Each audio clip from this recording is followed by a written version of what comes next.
اب ناظرین ہم وہ عیوب بیان کر رہے ہیں کہ جن عیوب کی بنا پر قربانی جائز نہیں ہے۔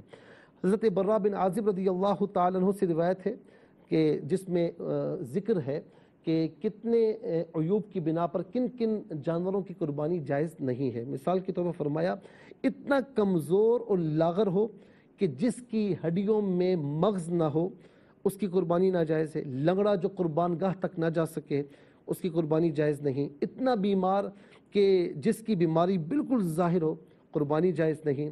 اچھا اندھا جانور ہے اس کی قربانی جائز نہیں ہے۔ اسی طریقے سے فرمایا کہ کانا جس کا کانا پن ظاہر ہو اس کی قربانی جائز نہیں ہے۔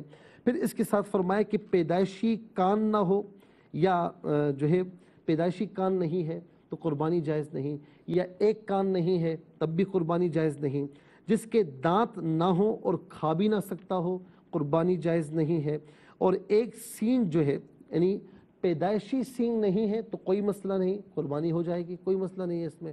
لیکن اگر سینگ ہے لیکن ٹوٹ چکا ہے اور اگر تھوڑا سا سینگ ٹوٹا ہوا ہے تو ہو جائے گی، لیکن ایک سینگ جو ہے اتنا ٹوٹا ہوا ہے کہ اس کی ٹوٹ جڑ تک پہنچ چکی ہے تو اب اس کی قربانی جائز نہیں ہے۔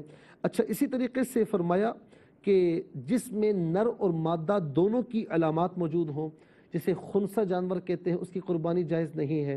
پھر اس کے ساتھ ساتھ کان، دم، چکی 1/3 سے زیادہ کٹے ہوں تو قربانی جائز نہیں ہے۔ تھن کٹے ہوئے ہوں یا خشک ہوں کہ وہ دودھ نہ پلا سکے اپنے بچے کو تو قربانی اس صورت میں بھی جائز نہیں ہے۔